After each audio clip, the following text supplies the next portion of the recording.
Hola, buenas tardes. Estoy con la maestra en ciencias Miriam Estefanía Cisneros González. Hoy nos va a hablar un poquito de las aplicaciones de LabVIEW en la instrumentación astronómica. Buenas tardes, Miriam. Hola, buenas tardes. Pues sí, les voy a platicar un poquito de cómo apliqué LabVIEW en mi proyecto de doctorado que se relaciona con la siguiente misión espacial a Júpiter, que estoy haciendo aquí en Bélgica, en la Universidad Católica de Lovaina. Y bueno, primero quisiera decir un repasito de LabVIEW. ¿Por qué LabVIEW? Pues porque, como ustedes saben, LabVIEW nos permite programación gráfica, nos permite también integrar de manera fácil cualquier hardware, dispositivo en nuestro programa, nos permite desarrollo de sistemas complejos de monitoreo y interfaces de usuario personalizadas. Así que con LabVIEW podemos configurar hardware, medir datos, analizar datos, depurar los errores que podamos tener y visualizar la información que queramos. Y pues, ¿por qué Júpiter? Pues porque Júpiter es un planeta muy interesante, es el más grande del sistema solar, es muy masivo, que de hecho es tan masivo que cuando él se formó primero que los demás planetas, y esto rigió de alguna manera el proceso de formación de los demás. Es un planeta gaseoso, es muy masivo y precisamente por eso pudo acretar hidrógeno y helio, que son los elementos más ligeros que conocemos. El campo magnético de Júpiter es bastante intenso, por lo mismo de que es tan masivo, tiene presiones muy fuertes en su interior y hacen que el hidrógeno se vuelva metálico y sea capaz de conducir electricidad. Así que al estar en movimiento Júpiter, pues genera un campo magnético fuerte. Está rodeado de varios satélites, así que se puede visualizar como un mini sistema solar. Y pues las lunas más grandes de Júpiter, las lunas galileanas, albergan océanos en su interior, donde se piensa que podría haber vida, así que es muy interesante desde ese punto de vista. Y pues nos ayuda a comprender un poco el estudio de exoplanetas similares a Júpiter. Y bueno, a grandes rasgos, también quisiera decirles cómo se hace un desarrollo, cómo se desarrollan los proyectos. Normalmente se define un objetivo científico, que en este caso sería estudiar Júpiter, estudiar las lunas galileanas. Se define una base de requerimientos de qué características debe tener el instrumento que necesito, qué tecnología debo de utilizar, y después ya se puede concretar un diseño conceptual que, si se aprueba, se puede detallar en una etapa posterior para después realizar la manufactura, las pruebas, la validación y finalmente su implementación y su uso. En el proyecto en el que yo estoy trabajando es parte de, bueno, está relacionado con el siguiente satélite espacial a Júpiter, que se llama JUICE, significa explorador de las lunas heladas de Júpiter. Las lunas galileanas son estos satélites que observó Galileo por primera vez al observar Júpiter, cuando se dio cuenta que giraban alrededor de Júpiter, y entonces que no todo giraba alrededor de la Tierra como se creía en ese entonces, y eso fue revolucionario. Estas son las 4 lunas que observó Galileo, que son evidentemente las más grandes de Júpiter. Y pues esta misión, este satélite va cargado con bastantes instrumentos, con 10 instrumentos y un experimento.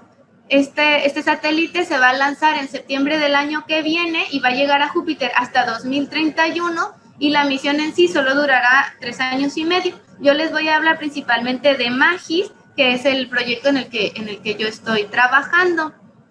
MAGIS es el espectrógrafo de esta misión espacial, que cubre desde el visible hasta el cercano, hasta el infrarrojo en longitudes de onda. Y aquí hay una pequeña fotografía, bueno, modelo. Tiene dos radiadores, porque los detectores, la óptica y la electrónica, todo debe estar a temperaturas diferentes.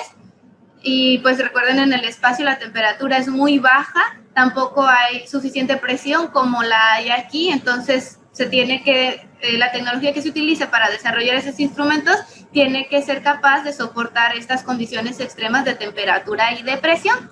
pero como es un espectrómetro, pues funciona como cualquier espectrómetro utilizado en cualquier otro instrumento. Hay una fuente de luz que en este caso sería Júpiter. La luz pasa por una pequeña rendija que después se dirige a un colimador, que lo que hace es hacer una fuente paralela de unas de luz, que luego llega al elemento dispersor, que finalmente pues dispersa todas las longitudes de onda y obtiene el espectro, y la cámara lo que hace es enfocar este espectro en el detector que queremos. Así que así funciona MAGIS, lo único que antes de la slit, de la rendija, tenemos un telescopio para poder capturar la mayor parte de la luz de los objetos que vamos a observar, y tiene dos canales. Significa que la luz a cierto momento después de la rendija se separa en luz visible y cercana a infrarroja y luz infrarroja, y ya de manera independiente, cada uno con su propio espectrógrafo, con su propio elemento dispersor, que en este caso son rejillas de difracción, y cada uno con su propio detector que funciona a temperaturas diferentes porque son longitudes de onda diferentes. Esta es la unidad donde se encuentra el detector del visible cercano infrarrojo, que es el canal en el que yo estoy trabajando. Y mi proyecto de tesis se trató de caracterizar los detectores de este canal. Cuando hablamos de caracterizar, queremos saber todas sus características que va a tener a la hora de hacer ciencia para saber si se cumplen sus objetivos científicos, y recibimos a lo largo de esta campaña 4 detectores. Un detector estructural, que es la pura parte mecánica, no tiene ninguna electrónica, no, solo mecánico para saber si las temperaturas funcionan. Un detector de ingeniería, que es un detector que no tiene características tan buenas, de tanta calidad como el detector que sí se va, y el detector que sí se va, que es el modelo de vuelo, que es este. Y hay un detector que se caracteriza también, que es el de repuesto, por si en algún momento durante la integración o durante el desarrollo del satélite el de vuelo se descompone, pues se pone inmediatamente el de repuesto.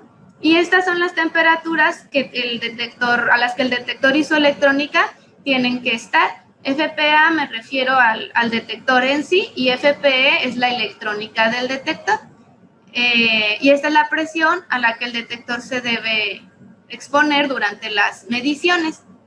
Y aquí nada más rápidamente una fotografía de la calidad de la imagen que te saca un detector de ingeniería y un detector de ciencia, que es el de vuelo. Nosotros, como ustedes saben, la electrónica o cualquier objeto por estar a cierta temperatura, sobre todo electrónica, genera cierto ruido por estar a cierta temperatura. Entonces, el detector puede detectar señal por el simple hecho de que los objetos que están a su alrededor están a cierta temperatura, y entonces pues emiten cierta energía que se puede convertir, pues puede ser detectada como ruido. Para evitar estas señales parásitas en el detector, lo que se hace o lo que hicimos fue rodear el detector por esta cajita negra que está a una temperatura muy baja, que debe estar a menos de 170 Kelvin, para generar solo, no sé, unidades de electrones por píxel. Hicimos toda esta montura que está diseñada para tener diferentes temperaturas, para lograr la temperatura del detector aquí adentro, mantener la temperatura del escudo de radiación.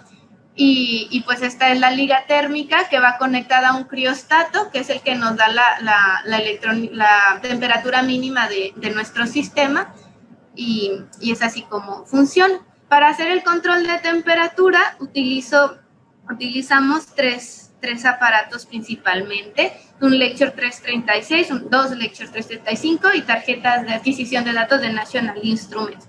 Cada uno de estos me da una señal, me permite diferente cantidad de canales de monitoreo, diferentes controladores, bueno, hasta 2 controladores PID y 2 salidas de relevador por cada uno de los lectures. Las tarjetas solo son para monitorear la temperatura. Aquí muestro un diagrama de cómo se relacionan estos lectures en el sistema de seguridad.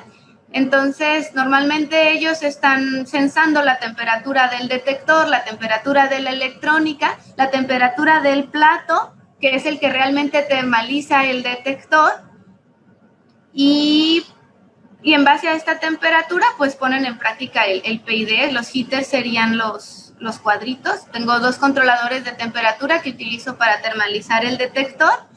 Y cuando la temperatura es muy alta, voy a cortar la energía que se le da a estos calentadores del PID. Y si la temperatura se va muy baja, pues lo que corto es la alimentación del criostato para que se empiece a calentar y entonces por inercia, pues él ya no se llegue a enfriar de manera peligrosa.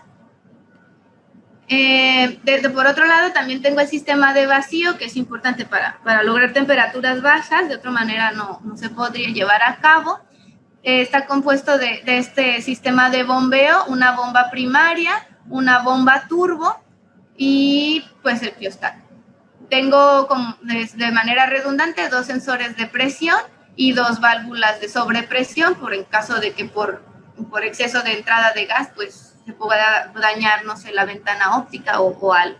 Aquí lo importante son las electroválvulas. Tengo una válvula electroneumática a la entrada del sistema de bombeo y de la cámara de vacío, de manera que si algo pasa con el sistema de bombeo y se descompone o algo, pues esta válvula se cierra inmediatamente y eso evita que haya una pérdida de vacío en la cámara que pueda contaminar al detector, sobre todo si está a temperaturas criogénicas, porque el vapor de agua de la atmósfera entraría, se condensaría y pues dañaría la electrónica y el detector dentro de la cámara de vacío.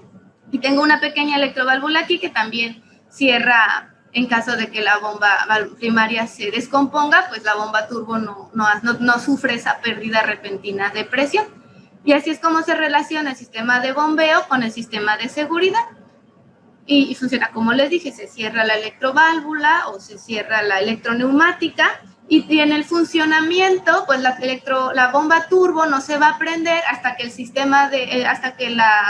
sensor de presión no mida cierto nivel de vacío.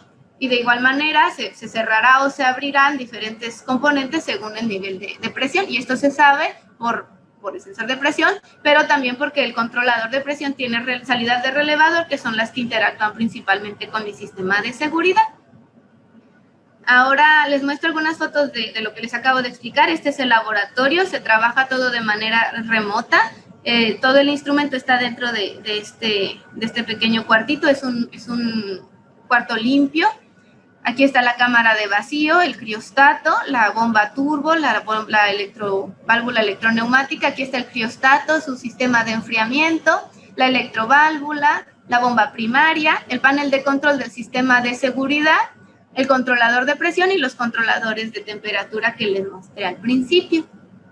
Yo para controlar todo esto desarrollé este sistema de monitoreo, de control en LabVIEW, que pues bueno, aquí pueden observar la pantalla principal. Tenemos una gráfica de temperatura, una gráfica de presión. Estoy adquiriendo datos estoy adquiriendo datos continuamente.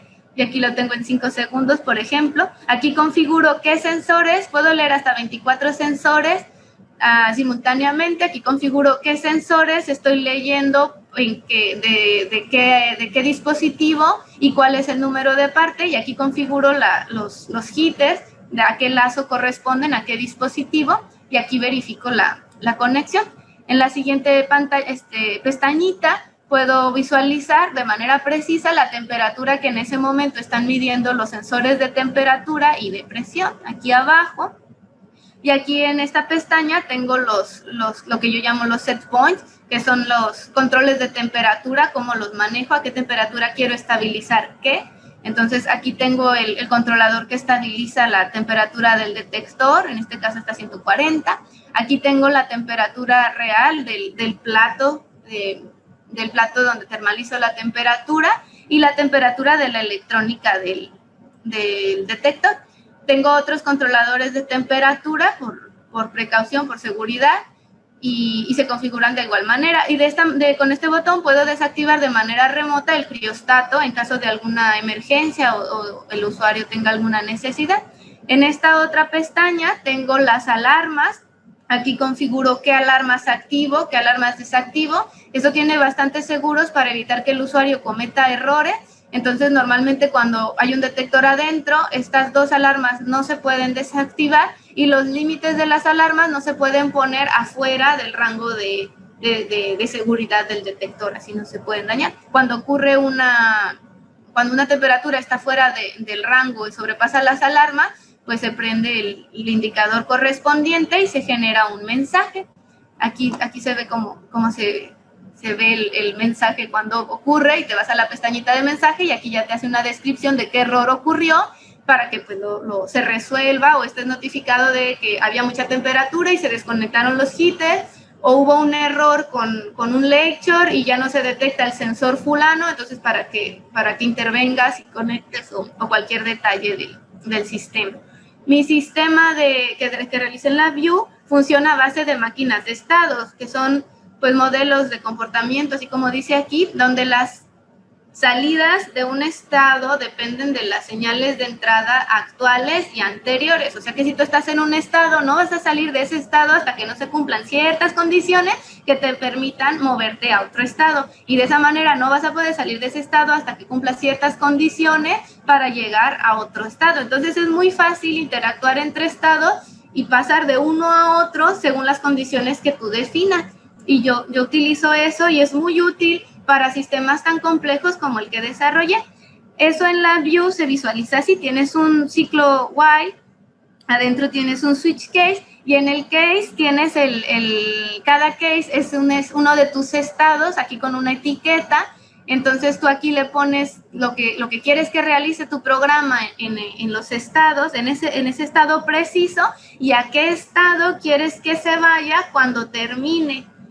Y es así como funciona. Y aquí en estos shift registers, por medio de los shift registers, vas diciendo qué estado quieres que sea el principal, y después ya de aquí, ya cada uno se moverá al estado que le toque. Mi máquina de estados principalmente funciona así. Bueno, el usuario inicia el programa, inmediatamente se crean archivos de texto, yo genero 3, un registro de lo que hace el usuario, cómo interactúa, que le dio clic, que cambió, un registro de errores, y pues los datos de temperatura y de presión que adquiero continuamente durante todas las campañas de monitoreo, que pueden llegar hasta un mes de continuo de monitoreo. Después hago la verificación de que los dispositivos con los que me comunico estén bien conectados, y configuro las entradas y salidas de los PID, de los relevadores, etc. Ya después de que se hizo todo esto y si salió de manera correcta, pues el sistema empieza a adquirir datos, guardar datos, graficar datos y checar alarmas, y se queda ahí pues prácticamente siempre. Para adquirir datos, lo que hago es una máquina de estados independiente y pequeña de cada uno de los dispositivos que utilizo. Entonces también cuando el usuario hace clic de manera independiente, cada uno de mis dispositivos se inicializa, se configura y empieza a adquirir datos de manera continua y muy rápida. Así que aquí yo pongo la frecuencia de muestreo, por ejemplo, que les mostré que eran 5 segundos. Entonces ellos están adquiriendo aquí cada 500 milisegundos, y cada 5 segundos yo tomo uno de las medidas de manera simultánea. Aquí están los datos, los dispositivos que normalmente utilizo. Si la condición, ahora en caso de que haya una alarma o un error, pues el estado se cambia, pasa, en vez de continuar adquiriendo datos, pues pasa a esta otra cadena de estados, donde se activa la salida correspondiente, el relevador, dependiendo de la alarma, si fue alta temperatura o si fue baja o si algo. Se hace la notificación al usuario, se escribe en el registro de errores, y al terminar se vuelve a adquirir datos. Y para evitar que este ciclo se siga saliendo y se haga como más largo, pues lo que hago es que si en 10 minutos el error no desapareció, pues lo vuelve a notificar, y si no, aquí se queda 10 minutos, y si ocurrió otra vez o no se hizo nada, pues lo vuelve a notificar, y así. El programa que hice, pues también tiene una gestión de eventos, que es otro pequeño lazo de estados en el que se identifica cuando el usuario hace un cambio o cuando ocurre algo que pueda ser capaz de interrumpir la secuencia normal del sistema y pasar o hacerte pasar a otro estado según lo que ocurre. Por ejemplo, no sé, que el usuario cambió la temperatura de estabilización, o que desactivó el criostato, o que hubo un error y se necesita hacer otra cosa diferente. Entonces todo eso se gestiona con el lazo de eventos, que es parte de la máquina de estados. Y en caso, como esto es un sistema de seguridad muy delicado porque se compromete el detector en sí, pues se tiene mucho cuidado con la redundancia, y este sistema, en caso de que la view falle o se trabe o la computadora, hay un código corriendo en paralelo en Python que está verificando de manera continua que este programa está funcionando, y cuando el programa despliega una alerta o un mensaje, es el código de Python quien notifica al usuario por email o por mensaje de que se tiene un error y de que hay que ir al laboratorio y pues hacer algo inmediatamente, resolver el error. Bueno, aquí tengo un ejemplo de mi estructura del estado en la rutina principal. Ustedes pueden ver el ciclo while. Tengo aquí un ciclo de error también, por si hay algún error se gestionan en el case de no error. Y aquí está el case principal donde se pueden ver los diferentes estados. Todos los estados los tengo listados en esta variable, y todo el resto de variables de lo que me haga falta de tiempo, de cantidad, de temperatura, de datos, van aquí. Aquí se actualizan los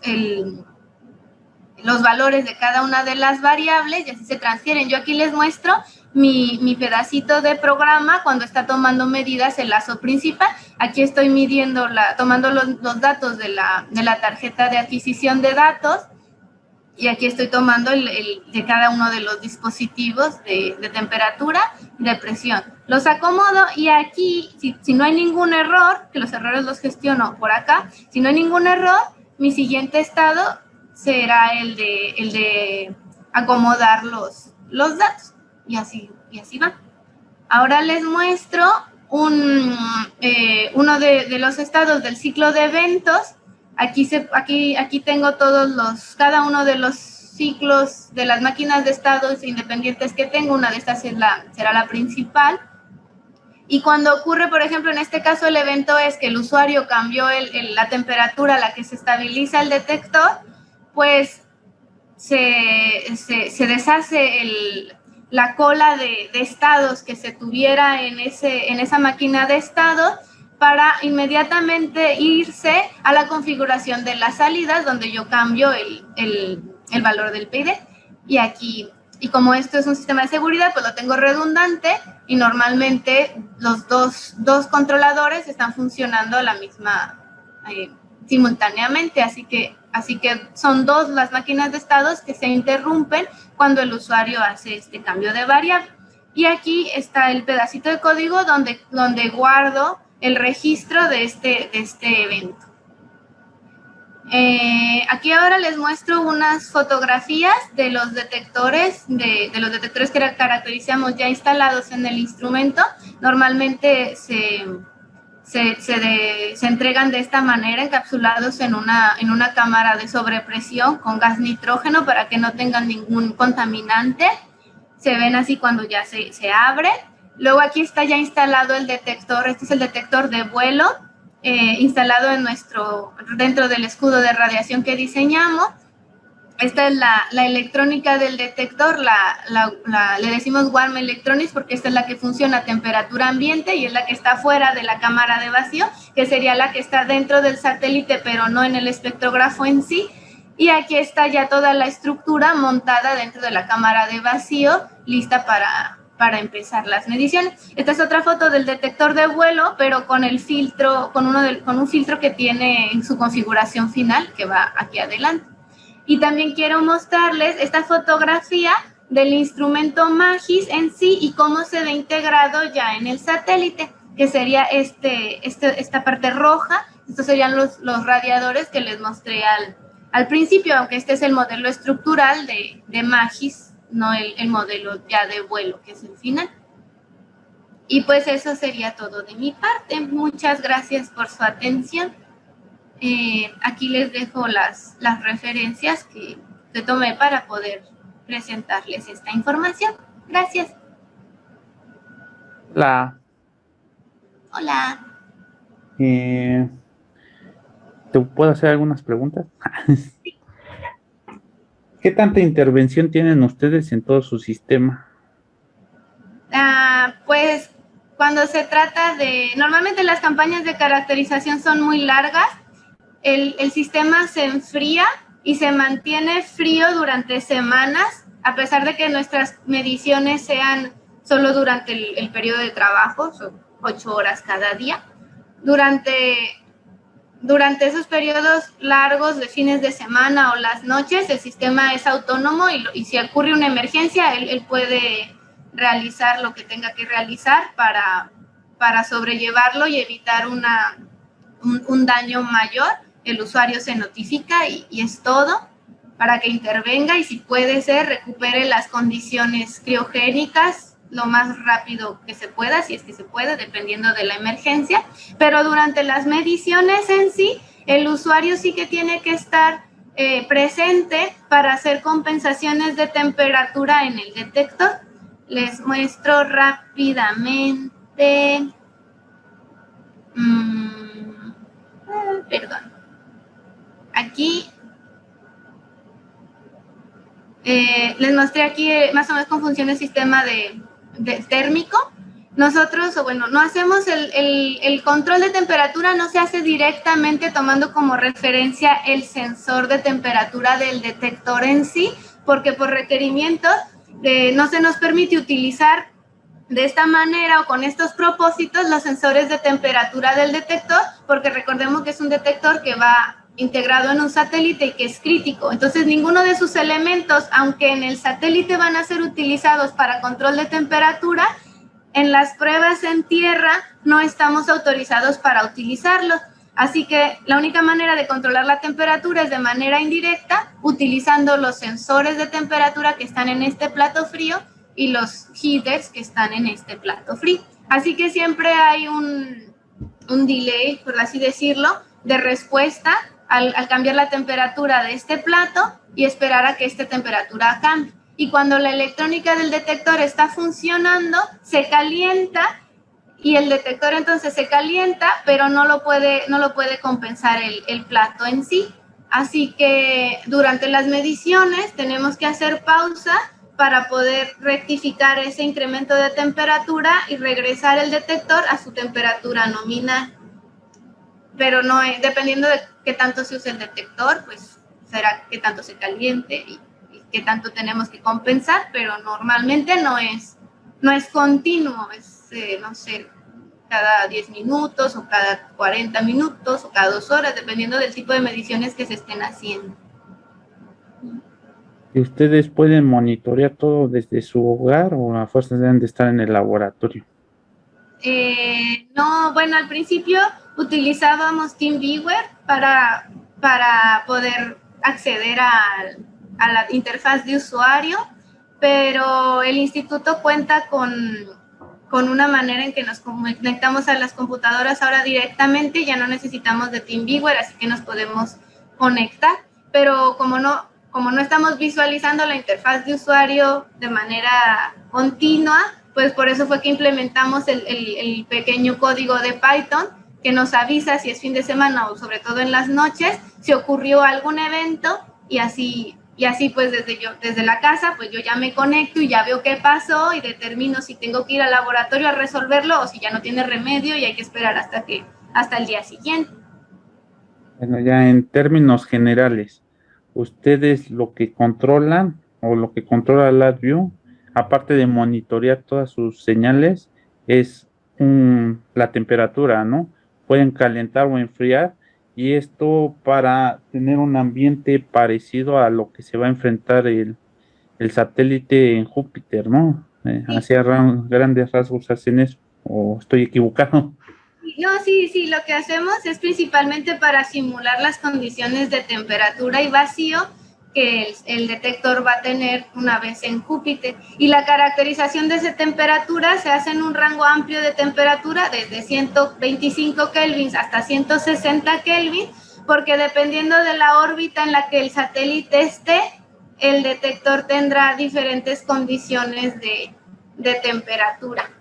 Así que hay que saber bien qué características electrónicas de calidad de imagen que tanto se van a degradar cuando el detector esté en las órbitas más calientes, por así decirlo, o las ideales, y eso nos sirve para saber si las imágenes que vamos a adquirir serán de alta calidad de ciencia o no tanto. ¿Qué puede empeorar la calidad de la imagen? Si aumenta la temperatura, ¿hay más ruido? Sí, cuando aumenta la temperatura hay más ruido electrónico, más ruido random, que se le llama corriente oscura, y que de hecho es las imágenes que les puse aquí bueno, esas son las dos, en este caso los dos detectores, el de ingeniería y el de ciencia, están a la misma temperatura, creo que son tomadas a 125 Kelvin, pero debido a la calidad de los píxeles, pues se ven diferentes. Pero cuando es el mismo nivel, cuando hay más temperatura, se genera más corriente oscura porque hay más energía en los electrones y se genera, esto es random, es aleatorio. Y esta energía, pues cuando la temperatura es alta, la energía pues es más y los electrones se mueven más. Pero cuando tú bajas la temperatura, los electrones se van moviendo cada vez menos, hasta que llega un punto en que la bajas tanto que los electrones que se pueden producir son mínimos, y entonces es cuando puedes tomar una imagen de bajo ruido, que es lo que se espera. Y ya por último, aunque no sé si viene mucho al tema, entonces ya del satélite va a llevar también un control y para compensar ya las condiciones externas, o ya no lleva control. Sí, bueno, normalmente depende de cómo se diseña el instrumento, puede llevar o puede no llevar, pero en el caso de este detector en específico, me parece que aunque tiene sus HIDs, son de emergencia, en caso de que se baje muchísimo la temperatura de la electrónica, que es la que se daña, pero no se espera que haya un control de temperatura constante en el detector. En realidad va a depender de la temperatura a la que el radiador externo del instrumento, que va a estar mirando hacia el espacio, que es el que puse en estas fotografías. Estos radiadores en realidad están en la parte fuera, externa del satélite, y están completamente mirando al espacio. Así que estos son los que le dan la temperatura mínima a este instrumento. Y en base al diseño térmico que se hizo, mecánico estructural, el detector y la electrónica se mantienen a la temperatura que se espera dentro de un rango, pero no hay un control. A esto se le llama control de temperatura pasivo, porque en realidad no lo estás controlando, depende de lo que tienes, de las condiciones que tienes. Se puede hacer un pequeño ajuste, porque sí va cargado con sus hites, pero hasta donde yo sé no es continuo, como lo hacemos aquí en el laboratorio. Y todo esto de LabVIEW, ¿dónde lo aprendiste? ¿En la carrera, en la maestría, en el doctorado, no sé? El LabVIEW lo aprendí primero en la maestría, en la carrera, primero en la carrera en electrónica. Ahí fue la primera vez que utilicé LabVIEW. Después en la maestría utilicé también LabVIEW para hacer algo así de monitoreo de temperatura, pero no era tan complicado como era nada más un control de temperatura, y también medía temperatura y vacío, pero tampoco tenía tantos sensores y tampoco tenía que meter tanto de seguridad para el detector en el proyecto de maestría. Pero lo nuevo fue que aquí fue que aprendí a implementar máquinas de estado. Eso yo no lo conocía hasta ahora. Y pues me ayudó mucho porque todo es de verdad más eficiente y más fácil de modificar, es más versátil y tiene muchas ventajas. Bueno, estamos viendo otras aplicaciones de electrónica ahora en instrumentación astronómica, ¿no? Porque casi siempre se van a la parte industrial, a la parte biomédica, a otro tipo de áreas, ¿no? Pero también hay muchas oportunidades en la parte de instrumentación astronómica, ya que en México, pues, no hay tantos instrumentistas astronómicos, por eso hay más oportunidad. Bueno, allá cuando estamos en la maestría, pues, entran uno o dos al año, ¿no? Sí, en mi caso entré solo yo, pero sí, normalmente son poquitos los que se admiten en la maestría. y Sí. también hay oportunidades en el extranjero. Sí, sí, hay bastantes oportunidades porque no nada más en México, sino que en el mundo no hay tantos instrumentistas astronómicos. O sea, hay muchísimos ingenieros, pero a los ingenieros normalmente les falta tener más conocimientos de la astrofísica para poder hacer el puente. Y normalmente los astrofísicos conocen qué tipo de instrumento quieren, qué requerimientos deben tener, pero no tienen los conocimientos para desarrollar el instrumento por ellos mismos. Entonces hace falta gente como nosotros que podemos ser el puente entre la ingeniería y la astrofísica para poder lograr hacer los instrumentos que los astrofísicos desean con la tecnología que los ingenieros conocen. Así que está genial. Además de que ustedes son de primera mano, las nuevas tecnologías se crean para la parte militar y para la parte del espacio, ¿no? Ustedes Pues tienen sí, lo más nuevo. sí, sí, normalmente mucha de la tecnología que se aplica en el espacio es bastante avanzada, pero sí, a veces pasa al revés, que se descubre otra cosa en otra área y dices, ah, eso también lo puedo usar en mi instrumento espacial o en mi telescopio. Y sí, es más bien estar informado, pero sí, sí, normalmente sí, sobre todo por las condiciones extremas donde tus instrumentos van a trabajar, que son temperaturas muy bajas o muy calientes, o presiones muy altas o presiones muy bajas, y pues sí, Bueno, Miriam es electrónica, ¿va? claro. Y ya por último, ahora sí, ¿dónde pueden estudiar los chicos instrumentación astronómica? En México. En México yo estudié en el INAOE, en el Instituto Nacional de Astrofísica Óptica y Electrónica. Ahí fue donde conocí la especialidad. Sales como parte de la maestría en astrofísica, pero estás especializado en instrumentación astronómica. Y ahí mismo en el INAOE también está la rama ahora que se llama de ciencias espaciales, donde también aprendes un poco de instrumentación y sobre todo de satélites y como el cálculo de las órbitas y el diseño de misiones espaciales y así, que es una parte que yo no llevé por estar en astrofísica, pero a mí me gusta mucho instrumentación.